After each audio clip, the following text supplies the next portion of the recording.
raison de vivre. Qui était là hier matin? Qui étaient les courageux? Amen.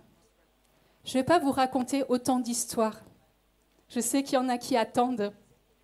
Mais ce que je voulais faire hier, en vous racontant tous ces témoignages, c'est vous donner envie, en fait, d'aller plus loin dans votre relation avec Dieu. J'avais envie, en fait, que vous désiriez vivre cette même chose, cette même connaissance, cette même relation avec ce Dieu qui pourvoit à tous nos besoins. On va aller encore plus loin aujourd'hui. On va aller, en fait, dans une nouvelle compréhension de Dieu. On va aller dans une nouvelle connaissance de Dieu. Parce que savoir que Dieu pourvoit à tous nos besoins, c'est bien. Et on peut le comprendre de façon intellectuelle. Et il ne faut pas que ça reste intellectuel. Il faut que ça s'incarne dans nos vies. Il faut que ça devienne quelque chose d'une réalité qu'on vit au quotidien. Il faut que ça devienne notre quotidien. La question aujourd'hui, c'est est-ce que tu veux que ce Dieu-là devienne ton quotidien? Tu ne veux pas, donc moi je ne prêche pas si tu ne veux pas que Dieu devienne ton quotidien. Je pose le micro et j'ai fini. Non? Ok, je continue. Le thème d'aujourd'hui, il est tiré de l'Évangile selon saint Matthieu au chapitre 6, verset 33. Il dit ceci: « Cherchez d'abord le royaume de Dieu et sa justice, et tout cela vous sera donné par surcroît. » Ce qui est bien, c'est que le Père, hier, pour ceux qui ont été attentifs à l'homélie, a déjà commencé à amorcer ce thème-là. En fait, tout ce que nous avons dit, tout ce que je vous ai dit hier, ça, c'est le préambule. Parce qu'il y a une manière, il y a un secret qui vient de la part de Dieu. Il y a une connaissance que Dieu veut nous donner aujourd'hui pour rentrer justement dans ce Dieu qui pourvoit. Et qui pourvoit à tous mes besoins, et qui pourvoit à tous mes besoins selon la richesse de sa grâce, et qui pourvoit à mes besoins matériels, affectifs, spirituels, et tout ce que je n'ai pas encore nommé. Dieu pourvoit en termes de guérison, Dieu pourvoit en fait à toute chose, et c'est ce que Dieu veut, et c'est la volonté de Dieu pour nous. Donc du côté de Dieu, c'est déjà établi, c'est sa volonté. Et si Dieu le veut, Dieu ne reprend pas. Dieu ne dit pas un jour, moi je le veux, et le lendemain, je ne veux pas. Ça, c'est nous. Nous, quand on avance avec Dieu, un jour on avance, un jour on recule. Mais Dieu n'est pas nous. Heureusement pour nous, Dieu n'est pas nous. Dieu est bien au-delà et Dieu ne change pas. En Dieu, il n'y a aucun nombre de variations. C'est-à-dire que ce que Dieu a décrété il y a des milliers d'années, parce que du coup, il n'y a pas de commencement. Donc je ne sais pas ce que ça fait pas de commencement, mais ça fait loin. Et l'éternité est encore loin de l'autre côté. Dieu n'a pas changé, Dieu ne change pas, Dieu ne changera pas. Et tout ce que Dieu a déjà décrété, Dieu ne va pas changer d'avis. Dieu ne changera pas d'avis à notre sujet. Dieu ne changera pas d'avis à ton sujet. Dieu ne changera pas d'avis à mon sujet. Et en fait, ce qui est dit au départ, en fait, c'est vraiment la clé pour pouvoir permettre à Dieu en fait, d'intervenir dans notre vie de façon ordinaire dans notre quotidien et de voir l'extraordinaire de Dieu dans l'ordinaire de nos vies. Il dit ceci, cherchez d'abord le royaume de Dieu. Cherchez d'abord. Cherchez. Donc en fait, si vous êtes ici, c'est d'abord parce que vous cherchez Dieu et son royaume. En fait, vous pouvez être ici et tu peux être ici ce soir d'abord parce que tu as besoin que Dieu compte ton besoin. Et Dieu le sait. Mais en fait, ça doit être que la première étape. Si tu viens chaque fois à des réunions simplement parce que tu as un besoin, en fait, ta vie ne va pas s'épanouir, ta vie ne va pas porter du fruit. Tu ne vas pas rentrer en fait dans le projet d'amour de Dieu sur ta vie. Tu vas te contenter juste de venir aller chercher ton besoin. Une fois que tu as ton besoin, tu rentres chez toi et rien ne change dans ta vie. Et c'est ça qu'il nous faut pouvoir aussi changer aujourd'hui. Je ne veux pas partir d'ici en ayant simplement une réponse à mon besoin. C'est déjà beaucoup, mais ce n'est pas assez. Parce qu'en fait, si tu as Dieu, tu as tout. Si tu as Dieu, tu as tout. Parce qu'en fait, le pourvoyeur, c'est Dieu. Donc tu cherches Dieu, tu as la réponse à ta solution. Tu cherches Dieu, il va te donner. Mais ne cherche pas d'abord le don. Le don, en fait, c'est petit et Dieu sait que tu en as besoin. Dieu connaît ton cœur, Dieu connaît ta souffrance, Dieu connaît ta vie. Donc, Dieu connaît tes besoins. Mais là, on va aller plus loin, on va aller chercher Dieu. Et quand ce verset nous dit « chercher d'abord le royaume de Dieu », en fait, vous pouvez traduire le royaume de Dieu par, on trouve aussi le royaume des cieux, mais aussi c'est aller chercher Dieu directement à la source. C'est d'aller passer son temps, en fait, à aller connaître le cœur de Dieu. Et je crois que c'est ça qu'on va pouvoir voir aujourd'hui, connaître le cœur de Dieu. Pose-toi la question, est-ce que je veux connaître le cœur de Dieu? Pose la question à ton âme. Est-ce que tu veux connaître le cœur de Dieu? Est-ce que tu veux grandir dans ta relation et dans ta compréhension de Dieu? Est-ce que ce que tu connais aujourd'hui déjà de Dieu te suffit? Moi, je suis convertie, je ne compte même plus les années, mais ça ne me suffit pas. Il y a chaque jour quelque chose à apprendre. Et chaque fois, j'ai l'impression que j'avance et j'ai toujours... Enfin, c'est comme si tu es devant l'océan et en fait, plus tu avances et plus il y a une immensité qui s'ouvre devant toi. Et tout ça, c'est Dieu.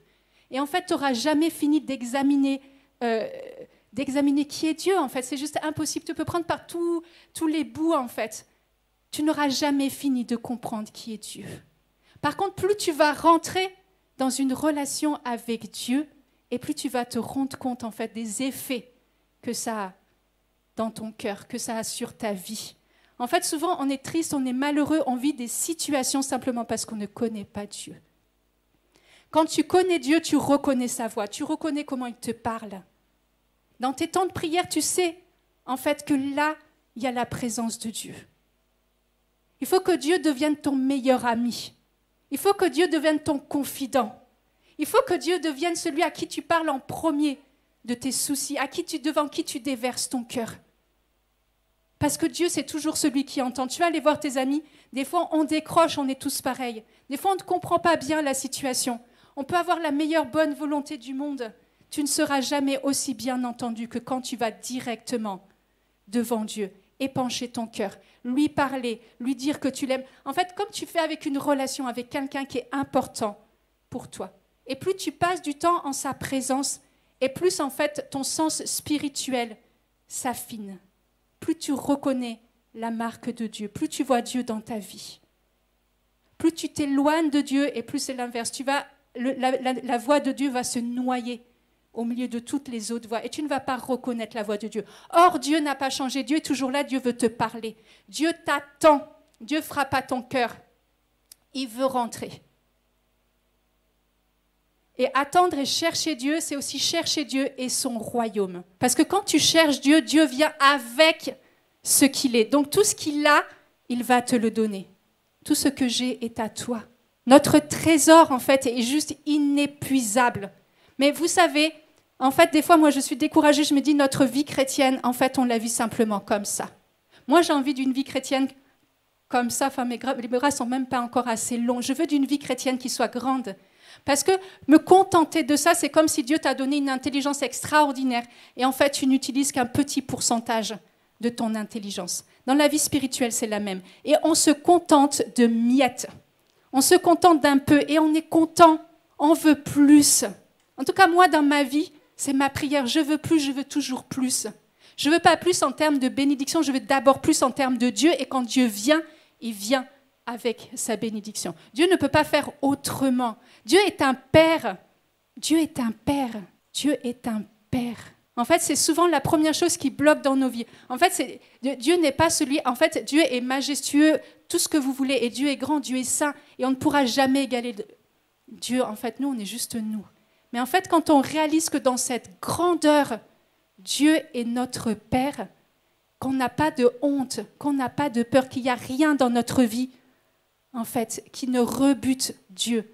En fait, le péché que tu fais, c'est que, comme dit la petite Thérèse, c'est vraiment une goutte d'eau dans la mer. Le péché que tu fais, en fait, il est brûlé au brasier de l'amour de Dieu. Quand Dieu voit ton péché, il ne t'appelle pas par ton péché, il t'appelle par ton nom. Par contre, le diable va et vient te condamner et vient t'appeler par ton péché, alors que lui aussi connaît ton nom. Il ne va pas t'appeler par ton nom, va t'appeler par ton péché et vient te condamner. Et souvent, en fait, là, on se fait avoir, là où on se condamne, en fait, on fait comme Adam et Ève, on va se cacher. La première réaction, quand on sait qu'il y a quelque chose dans nos vies qui va pas, c'est aller devant Dieu.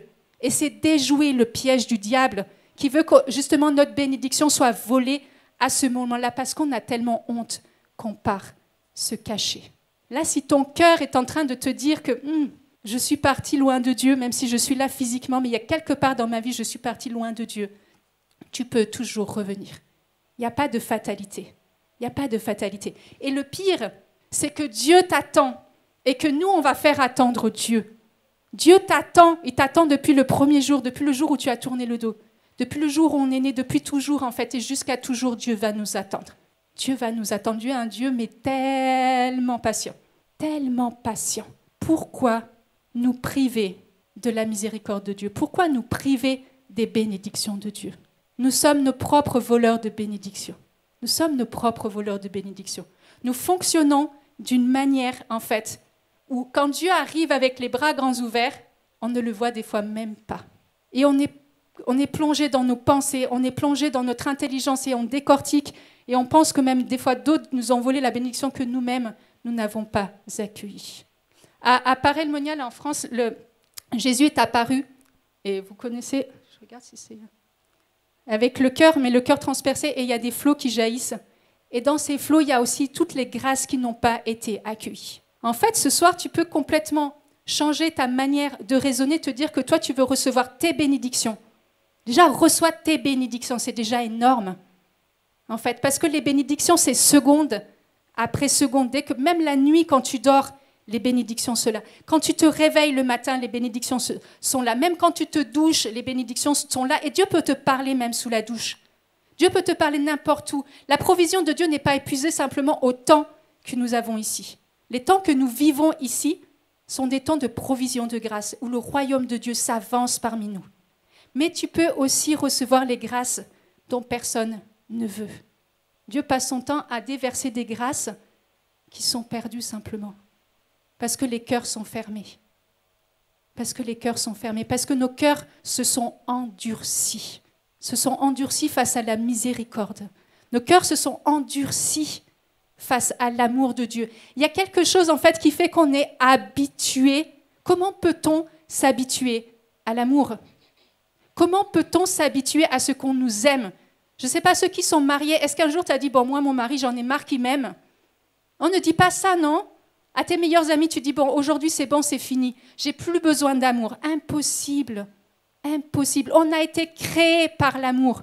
On a été créé dans l'amour. On ne peut pas se passer de l'amour. Et pourtant, c'est ce que nous faisons avec l'amour de Dieu. Tu peux vivre des temps comme ça et que rien ne change dans ta vie. Tu peux vivre des temps comme ça et que l'amour de Dieu ne vienne pas pénétrer et se frayer une telle brèche que ça change ta vie. Et que quand tu sors de là, il y a quelque chose qui a tellement changé que les gens vont le voir. Ce n'est pas seulement l'affaire de t-shirt, même si c'est important. Mais il faut que les t-shirts reflètent en fait ce qu'il y a sur ton visage, la manière dont tu vas parler, la manière dont tu vas raisonner. C'est ça que les gens doivent voir et c'est ça le témoignage de notre vie changée et transformée en Dieu. L'amour de Dieu est de toujours à toujours. Chaque seconde, tu peux te tenir devant le trône. Tu peux être dans les transports, tu peux être dans l'avion, tu peux être simplement assis à faire la cuisine dans ta maison, tu peux être en train de faire le repassage, tu peux être dans la rue, tu peux être n'importe où et goûter la présence de Dieu. Il n'y a pas de lieu où Dieu n'est pas. S'il y a un lieu où Dieu n'est pas, c'est impossible. Même en enfer, Dieu est. Parce qu'il remplit l'univers entier. Et c'est cet amour-là, d'ailleurs, qui brûle en enfer. Parce que les âmes ne veulent pas de cet amour. Mais nous, là, moi, j'ai tellement envie d'être embrasé de l'amour de Dieu. Vous savez, il y a des fois où il faut que ça te prenne et que ça déchire tes tripes et que ça déchire ton cœur et que ça te sort de ton intelligence, de ce que tu as projeté, de ce que tu as proclamé sur ta vie sur Dieu. Dieu n'est pas ce que toi tu penses. Dieu est Dieu. Dieu est Dieu. Et nous avons besoin d'être renouvelés, d'être transformés dans notre intelligence, d'être saisis en fait. Il y a quelque chose qui doit se briser en nous. Quelque chose doit être brisé pour que cet amour et ces fleuves se frayent un chemin à travers nous. Combien notre cœur peut être dur. combien notre cœur et les épreuves ont endurci nos cœurs. Nous avons besoin du coup d'être renouvelés. Et un temps comme aujourd'hui, on a, je ne sais pas combien d'heures, mais on a beaucoup d'heures. Ne passe pas à côté des bénédictions de Dieu sur ta vie. J'étais jeune, j'avais été invitée dans un groupe de prière de jeunes, de très jeunes même, c'était beaucoup des lycéens, et des étudiants. Et en fait, il y avait eu des embouteillages. Il n'y a pas qu'à Abidjan où il y a des embouteillages. Et donc, je suis arrivée tellement en retard. Je n'étais pas invitée à prêcher. Hein. Et donc, je suis arrivée, la prédication avait largement commencé. Il y avait du monde, il y avait plusieurs centaines de jeunes. Donc, on vient me chercher pour qu'après la prédication, je puisse prier pour les gens. Commence le temps de ministère. Tous ces jeunes-là, tous ces gens-là qui sont là, la plupart vraiment connaissaient Dieu et étaient zélés. C'était vraiment des zélés, c'était des brûlés. Ils avaient fait l'expérience du Saint-Esprit. Je vous assure, c'était vraiment des zélés, quoi. Et à un moment, je prie pour une personne, 2 personnes, 3 personnes, et puis je m'arrête. Et je regarde, en fait, ce qui est en train de se passer dans l'atmosphère. Et là, je vois devant un paquet cadeau joliment bien enveloppé avec un joli nœud. C'est au-dessus de chacun. Et en fait, les gens sont tellement habitués que pendant les appels, ils viennent, on prie pour eux et rien ne se passe. Tu es tellement habitué en te disant de toute façon la grâce est là, donc je n'ai plus rien à faire. Et j'ai commencé à pleurer. Je commençais à pleurer parce que je me suis dit, mais en fait, Dieu est là, il a les bras chargés de cadeaux. Et en fait, on est tellement habitué qu'on ne le voit même plus, qu'on ne le pressent même plus, qu'on ne voit même plus rien spirituellement et qu'on n'accueille plus. On fait les choses par habitude. L'habitude, c'est la plus mauvaise chose dans la vie spirituelle. Il faut des habitudes et des régularités de prière. Ça, c'est bon. Mais le reste, ce n'est pas une bonne chose. Parce que tu t'y habitues, tu dis, bon, moi, je connais la présence de Dieu. Moi, j'ai vécu tellement de choses. J'ai vécu tellement de choses. Pourtant, tu ne peux pas t'habituer, en fait, à la présence de Dieu. Et pendant que je pleurais, je vais voir le responsable et je lui explique, en fait, ce que je vois. Il me donne le micro. On a recommencé la veillée. On n'a pas recommencé la prédication. Mais je vous assure, l'atmosphère, elle a vraiment changé. C'est-à-dire qu'à un moment, les gens qui étaient venus par habitude, juste pour qu'on prie pour lui, pour eux, tout ça, en fait, spirituellement, en fait, ils sont rentrés dans une nouvelle foi. Il y a quelque chose qui s'est débloqué. Et là, je vous assure, ça a été vraiment... Là, le Seigneur a pu se libérer avec puissance. L'habitude, quand tu viens, ne vient pas par habitude, justement. Viens parce que tu désires quelque chose de nouveau. Viens parce que tu veux rentrer, en fait, dans une relation nouvelle avec le Seigneur. Ce que tu vis aujourd'hui n'a rien à voir avec ce que tu vis, ce qu'on a vécu hier, n'a rien à voir avec ce que tu as vécu la semaine dernière, mais n'aura rien à voir avec le prochain Dan, n'aura rien à voir avec le prochain rendez-vous, n'aura rien à voir en fait, parce que la provision de Dieu est toujours nouvelle. La provision de Dieu est toujours nouvelle. On nous parle chaque fois d'huile fraîche, et les psaumes nous disent « Baigne-moi dans ton huile fraîche ». J'ai déjà essayé d'imaginer ce que c'était un bain d'huile. Je ne sais pas trop, mais c'est frais et ça vient te revigorer. Mais l'huile n'est pas ancienne. Dieu ne fait pas, en fait, avec des provisions anciennes. Nous pouvons accommoder des restes. Oui, nous pouvons le faire. Dieu ne sait pas faire. Dieu est le Dieu de tellement de l'abondance qu'il crée toujours une provision nouvelle. Dieu crée toujours une provision nouvelle. Même quand on passe à côté des bénédictions, même quand à un moment notre cœur, on est fatigué, qu'on passe à côté de quelque chose, ce que Dieu va nous donner à ce moment-là, c'est toujours nouveau. Il ne va pas attendre en fait la bénédiction que tu n'as pas eue. Dieu va créer toujours quelque chose de nouveau. Et avec nous, comme disait Samuel Marie, il va venir réinitialiser. Donc il est capable de faire quelque chose de toujours nouveau. Tu penses aujourd'hui que ton passé te définit. Tu penses qu'aujourd'hui tu as vécu des situations où tu as fait des choix où tu ne peux pas revenir en arrière. Mon frère, ma sœur, Dieu te dit qu'il veut faire quelque chose de nouveau, avec même ces situations-là. Avec même ces situations-là. Il n'y a aucun choix que tu as fait dans le passé. Je parle du passé, hein. On s'entend, hein. À partir d'aujourd'hui, ce qui est passé est passé. Ne retombe pas dans les choses du passé. Mais il n'y a rien dans ton passé que Dieu ne peut pas transformer, que Dieu ne peut pas glorifier, que Dieu ne peut pas même utiliser pour sa gloire. Regarde autour de toi le nombre de personnes qui ont vécu en fait, dans des situations inimaginables, pas possibles, de dépravation ou de souffrance ou de choses comme ça que Dieu utilise aujourd'hui pour bénir la vie de quelqu'un d'autre. Donc ne te dis pas aujourd'hui que tu as été trop loin.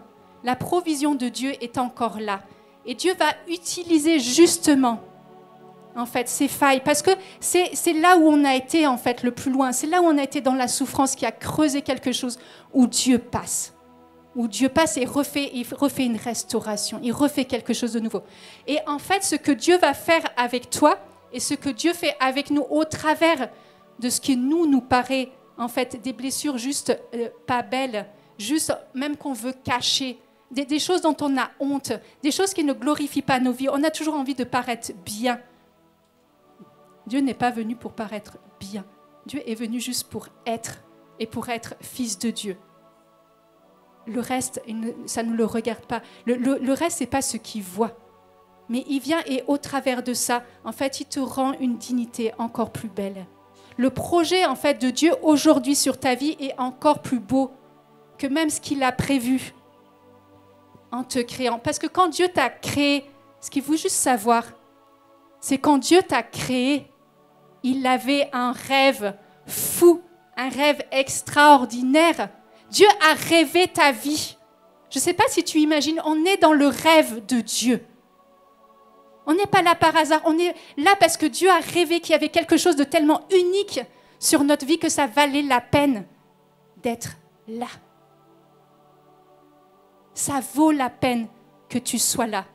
Parce que dans cette unicité de Dieu, Dieu a besoin de toi. Et si tu ne rentres pas dans ce projet d'unicité de Dieu sur ta vie, quelque chose va manquer dans l'ordre du plan de Dieu. Dans l'ordre du plan de Dieu. Et pour pouvoir permettre à Dieu, en fait, d'être Dieu et qu'au royaume de Dieu de s'approcher, il y a des choses que nous devons faire. Le premier lieu où le royaume de Dieu vient, c'est dans nos cœurs. Et Dieu va sonder nos cœurs. Dieu va regarder nos cœurs. Et Dieu va regarder là où le royaume de Dieu n'a pas encore été semé dans nos cœurs. Chaque fois qu'il y a dans ton cœur de la suspicion, de la jalousie, de l'amertume, des manques de pardon, le royaume de Dieu ne peut pas se déployer. Et le premier lieu, c'est que Dieu veut prendre toute la place à l'intérieur de toi pour manifester sa présence et manifester la gloire de son royaume qui vient. Et c'est le premier lieu dans lequel le Saint-Esprit veut se frayer un chemin pour changer, pour nettoyer. Et laisse le royaume de Dieu entrer à l'intérieur de toi. Le royaume est à la fois extérieur et intérieur. C'est une réalité qu'on ne mesure pas. Ici même, depuis vendredi soir, nous avons accueilli le royaume de Dieu. Nous avons permis à la présence de Dieu de se déployer de telle manière que le royaume de Dieu soit manifesté au milieu de nous. Et quand nous allons rentrer, nous allons être chacun un signe porteur du royaume de Dieu, là où nous allons être, dans nos familles, dans nos lieux de travail, dans nos lieux d'études. Nous allons être porteurs de cette présence de Dieu, nous allons être porteurs de ce royaume de Dieu. Et Jésus disait, le royaume de Dieu s'est avancé parmi nous. Aujourd'hui, le royaume de Dieu est là. Et chaque fois que tu accueilles la présence de Dieu, tu accueilles le royaume de Dieu qui vient. Chaque fois que l'on voit des guérisons, nous accueillons le royaume de Dieu qui vient. Chaque fois qu'il y a des délivrances, nous accueillons le royaume de Dieu qui vient. Et Dieu a besoin de chacun de nous ensuite pour amener le royaume de Dieu parmi nous. Quand tu es un homme ou une femme de paix, que tu fais la paix autour de toi, tu apportes le royaume de Dieu. Si tu sèmes la zizanie, si tu sèmes la division, si dans tes lèvres, ce qui sort de tes lèvres, sème la zizanie, tu n'es pas porteur du royaume de Dieu. Tu n'es pas porteur du royaume de Dieu. Quand j'étais jeune, j'ai fait des études d'infirmière et il y a un stage. J'avais peut-être 19 ans ou 20 ans, donc je n'étais pas très vieille. Il y avait un stage où ça se passait toujours mal. Mais quand je dis toujours mal, c'est-à-dire que je ne sais pas pourquoi ils continuaient d'envoyer des stagiaires là-bas. C'était un service de rhumatologie, je me rappelle encore. Et quand on a vu qu'en fait, je devais aller en stage là-bas, j'ai été convoquée et on m'a dit, bon, on va quand même te laisser aller là-bas, on verra. Et on verra après toi si on continue à envoyer des stagiaires ou pas. Tu as juste l'impression d'être envoyé au casse-pipe, en fait, tu sais. Tu sais que les autres, ça s'est mal passé. Tu sais qu'ils ont eu des mauvaises notes. Et toi, tu vas là-bas.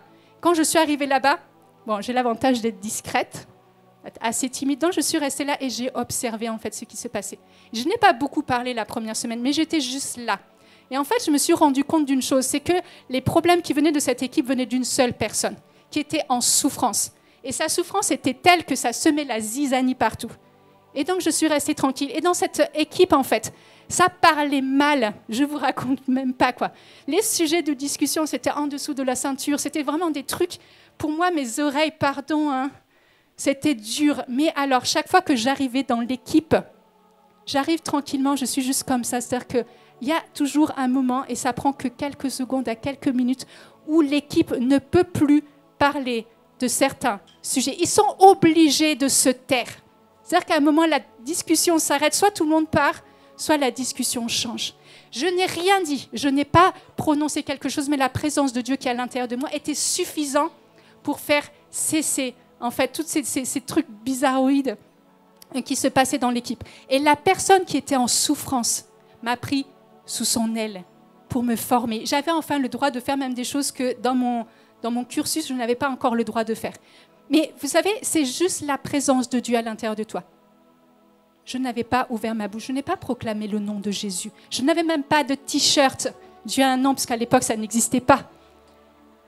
Mais la présence de Dieu, on est porteur du royaume de Dieu qui vient, et c'est suffisant. Et je veux qu'il y ait des témoignages l'année prochaine, en fait, de cette porteur de présence de Dieu.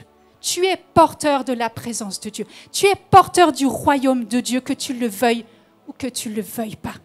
Mais s'il te plaît, en aie conscience. Aie conscience, en fait, que ton être entier, que tu ne peux pas faire n'importe quoi avec qui tu es, parce que la présence de Dieu habite en toi. La présence de Dieu habite en toi. Et ça te donne une dignité extraordinaire. Et en fait, ça permet de te respecter. Peut-être tu n'as pas une bonne estime de toi, mais juste savoir que Dieu habite en toi et que tu es porteur de ce royaume, tu apprends à te respecter. Et en te respectant, ton estime, elle ne remonte pas parce que tu fais des choses extraordinaires, juste parce que tu es une œuvre merveilleuse aux yeux du Seigneur. Et que ça justifie la bonne estime de toi. N'attends pas que les autres viennent te remonter ton estime. Attends de Dieu qu'il vienne te remonter. Attends de Dieu, en fait. Attends tout ça. Et la fin de ce verset dit « Et tout cela vous sera donné par surcroît. » Par surcroît. En plénitude, en abondance, vous pouvez tous les superlatifs, en fait, que vous donnez. C'est-à-dire que si tu commences à chercher Dieu, Dieu va te donner tout ce dont tu auras besoin. Mais vous savez pourquoi certaines personnes, Dieu exauce, je n'ai pas envie de dire tous leurs désirs, parce que je pense qu'il y a toujours des désirs qui ne sont pas exaucés, ou des besoins. Pourquoi certaines personnes sont peut-être plus exaucées que d'autres? Est-ce que vous savez pourquoi? Je vais vous livrer un secret. Écoutez bien, Dieu exauce nos besoins, Dieu exauce même nos désirs, et ce n'est pas la même chose. Simplement parce qu'ils sont dans sa volonté, qu'ils sont dans son plan. Que Dieu ne peut pas ne pas exaucer quelque chose qui n'est pas dans son plan. Mais du coup, si du côté de Dieu, il n'y a pas de problème, quel est le problème de notre côté alors? Nous ne cherchons pas suffisamment la volonté de Dieu sur nos vies. C'est-à-dire que nous prions pour des besoins, nous prions pour des choses qui nous paraissent légitimes, nous prions pour des choses qui nous paraissent importantes, nous prions même pour des choses, et à l'intérieur de notre cœur, nous savons que les réalités pour lesquelles nous prions pour ces besoins ne sont même pas bonnes. Des fois, tu veux juste la voiture plus grosse que la voiture du voisin. Des fois, tu veux juste une promotion parce que quelqu'un a eu une promotion. Et Dieu voit aussi ces désirs-là. Mais est-ce que tu pries pour que dans ton cœur montent les besoins qui viennent de Dieu? Et le but de notre vie chrétienne, c'est juste de faire la volonté de Dieu. Et la volonté de Dieu n'aigrit pas. La volonté de Dieu ne fait même pas que tu vas devenir sœur ou que tu vas devenir prêtre. Ce n'est pas ça la volonté de Dieu. C'est que tu vas être ajusté au plan de Dieu sur ta vie. Moi, ma question aujourd'hui, c'est comment tu pries, en fait? Comment tu écoutes? Comment, quand tu as des décisions sur ta vie, tu écoutes Dieu? Je connais trop de personnes, là j'ai quelques jeunes notamment, mais pas que, où en fait, ils ne prient jamais en fait, pour savoir quelle est la volonté de Dieu sur leur vie. Par contre, eux, ils ont plein de projets pour leur vie. Ce n'est pas mauvais d'avoir des projets sur leur vie. Mais c'est-à-dire qu'à aucun moment, ils ne s'arrêtent. Et pourtant, ils ont fait une vraie rencontre avec le Seigneur. Mais je me dis, à quel moment est-ce que tu as prié pour savoir si c'était la volonté de Dieu ou pas? Est-ce que tu as prié pour le gars avec qui tu es en train de cheminer avant que ça n'aille trop loin? C'est vraiment la volonté de Dieu sur ta vie. La volonté, c'est le mariage. Ok, ça c'est une chose. Mais le mariage avec qui? C'est une autre question. Ne va pas te plaindre après que tu souffres dans ton mariage. Ne viens pas te plaindre après que tu souffres dans ton mariage si tu ne cherches pas la volonté de Dieu sur ta vie. Ne cherche pas des signes. Pardon, je ne comprends pas. En tout cas, je ne sais pas si ici. Mais alors en France, moi je suis fatiguée. Les gens passent leur temps à chercher des signes. Les jeunes viennent me voir et ils veulent un signe. Et puis après, ils veulent un signe qui confirme le signe. Mais comme ils ne sont pas encore très... Il va encore un troisième signe. Mais quand c'est que tu vas t'arrêter, quoi? Un signe n'est pas forcément la volonté de Dieu. Qu'est-ce que Dieu te dit à l'intérieur de toi? Est-ce que tu as appris dans ta prière à écouter cette voix qui vient de la part de Dieu et qui te guide et qui te permet en fait de savoir si oui ou non tu es dans la volonté de Dieu? Et ça ne marche pas que pour les grandes décisions. Tu veux faire des affaires avant de t'engager, que ce soit avec un partenaire ou que ce soit pour une affaire financière par exemple, écoute la voix de Dieu qui va te donner le feu vert ou le feu rouge. Nous devrions apprendre à vivre de cette manière-là, à écouter cette voix de Dieu, parce que quand on a cette certitude qu'on a entendu la voix de Dieu et que c'est bon, forcément que Dieu agrée et que Dieu répond et que Dieu pourvoit, puisque c'est lui qui nous a donné le feu vert. Et trop souvent, nous faisons l'inverse. C'est-à-dire que nous n'attendons ni le feu rouge ni le feu vert. Et même quand on sait, et des fois on sait qu'il y a le feu rouge, on y va et on se casse la tête, on se casse les dents. Et après, on vient se lamenter et on vient pleurer devant Dieu. Oh, tu ne fais rien pour ma vie. Si Dieu fait. Mais nous sommes lents à entendre. Mais tellement lents à entendre. Dans toutes les dimensions de ta vie, là où tu as besoin que Dieu intervienne, prends d'abord ce temps pour t'asseoir dans ton lieu de prière ou dans le lieu où tu es bien et écoute Dieu te parler.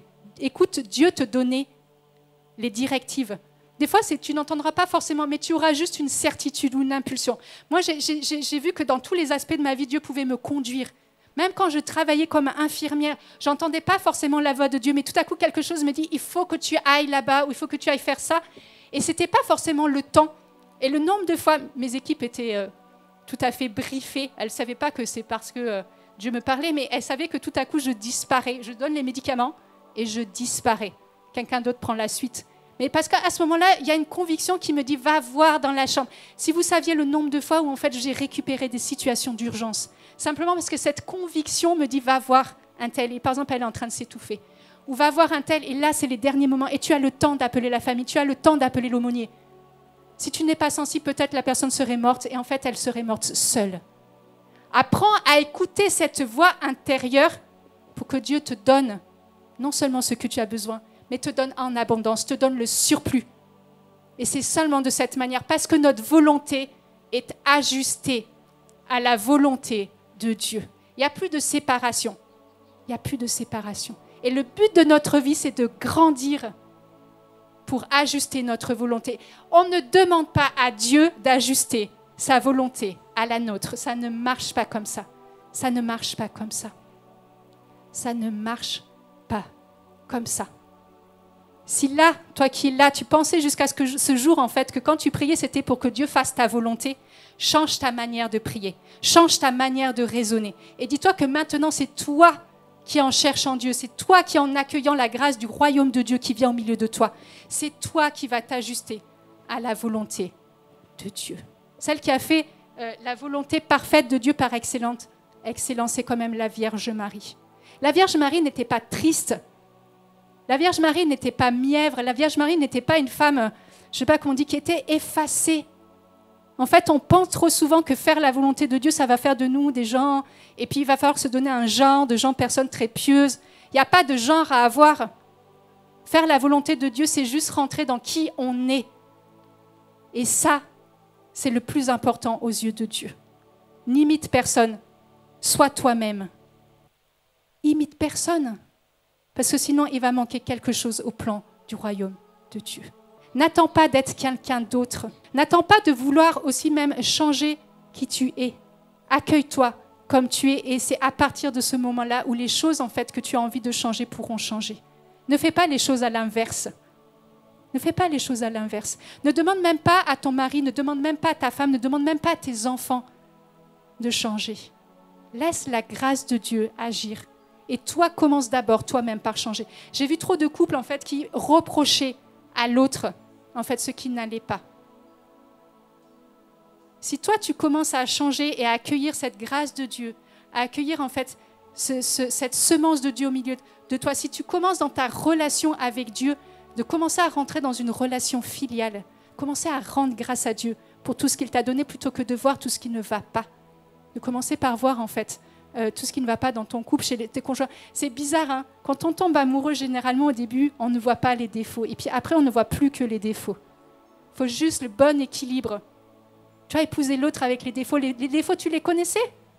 Donc ne viens pas te plaindre, mais continue à aimer l'autre en fait. Continue à aimer l'autre.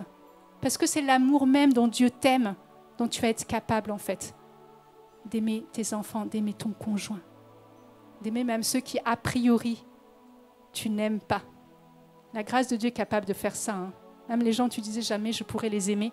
Tout à coup, quand le Saint-Esprit touche ton cœur, tu les trouves, tu as un amour qui déborde pour eux, quoi. Tu n'es pas obligé de leur manifester. Mais à l'intérieur de toi, tout à coup, tu te mets à les aimer et tu ne comprends pas. Non, ce n'est pas toi. C'est vraiment l'œuvre de la grâce de Dieu en toi. C'est l'œuvre de la grâce de Dieu en toi. Quand tu commences comme ça à aimer même les gens que tu n'aimes pas, tu es porteur du royaume et tu permets au royaume de Dieu de se manifester au travers de toi. Pour pouvoir hâter la venue du Seigneur, pour pouvoir hâter la présence du royaume de Dieu, Dieu a besoin de nous, a besoin de nos prières. Il a besoin en fait que nous nous mettions au service de son royaume. Dieu ne veut pas que nous soyons simplement, spectateurs de la grâce de Dieu. Toi qui es ici, quand tu rentres, vérifie si tu as un engagement. Si tu es engagé dans ta paroisse, si tu es engagé dans un apostolat, Fiat recrute. Si tu es engagé quelque part pour ne pas rester inactif, pour ne pas laisser la grâce de Dieu en jachère, c'est-à-dire au point mort jusqu'au prochain Dan de l'année prochaine.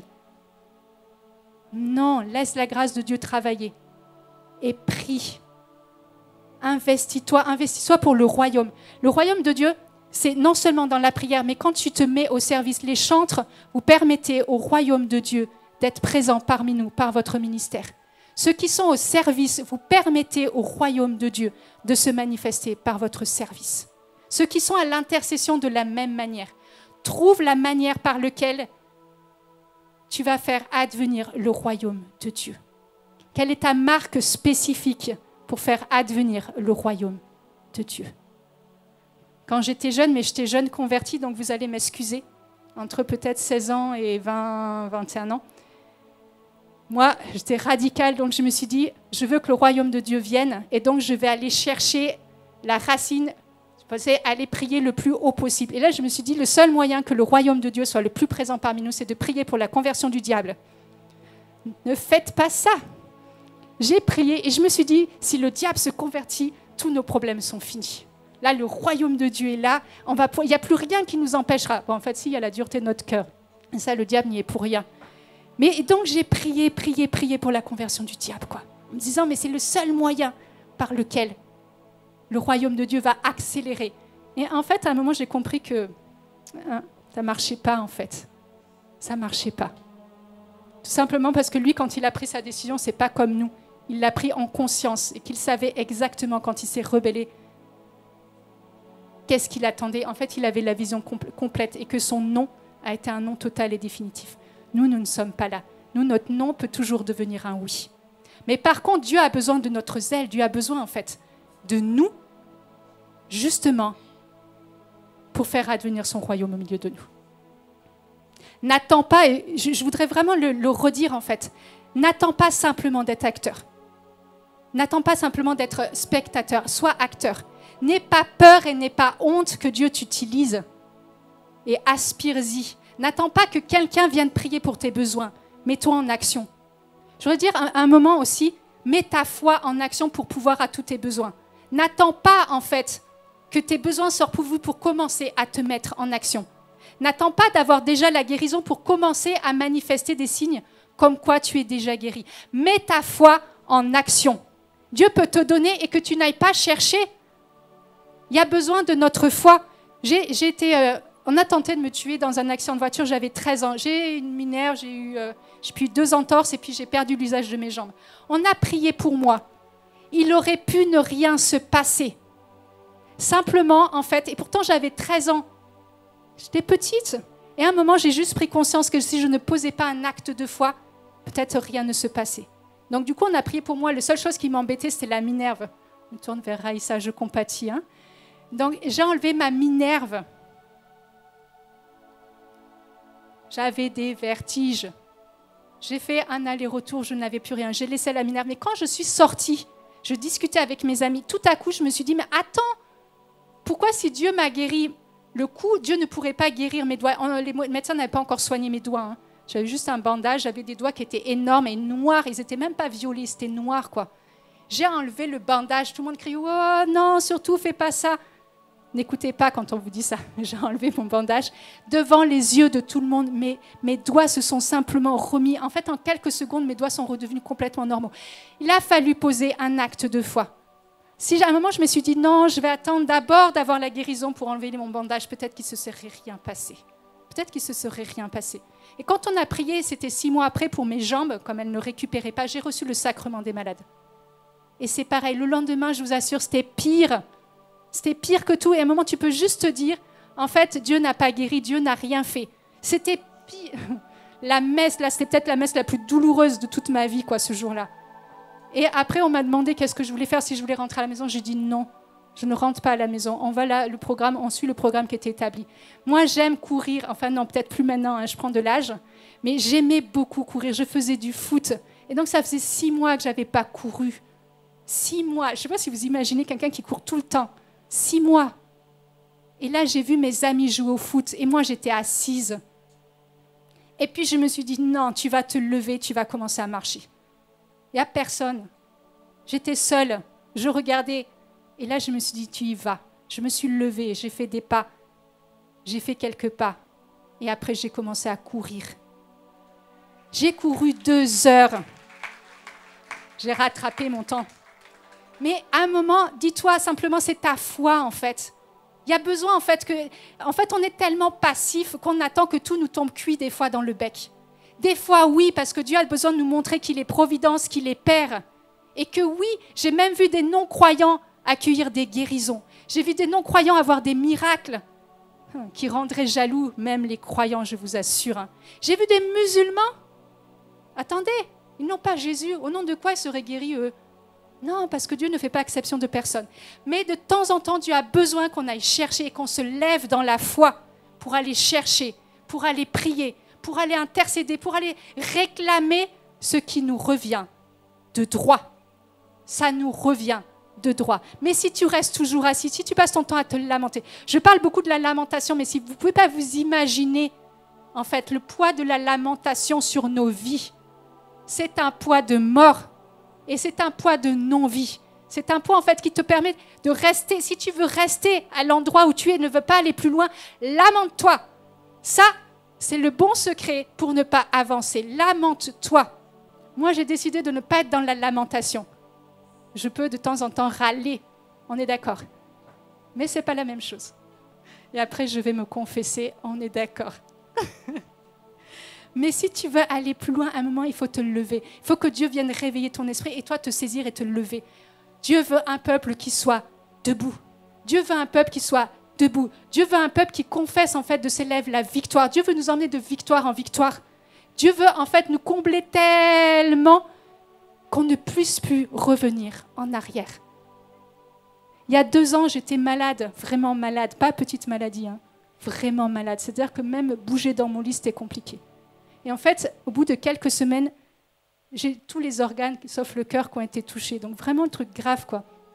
Et en fait, il y a un moment où je sais que Dieu est venu me toucher. Dieu ne m'a pas promis la guérison, Dieu m'a promis la restauration. Dieu est intervenu. Et je savais jusqu'à ce moment-là, Dieu stoppait la maladie. Mais vous savez, quand les gens m'appelaient pour demander comment ça allait, Je ne vais pas te dire qu'il n'y a rien qui va dans ma vie. Que là, je ne peux même pas bouger, je peux à peine me lever, je ne peux même pas me lever. Faire ça, là, 40 minutes, là, faire juste l'aller-retour. 40 minutes en rampant par terre, je ne peux pas marcher. C'était il y a 2 ans, hein, même pas 2 ans.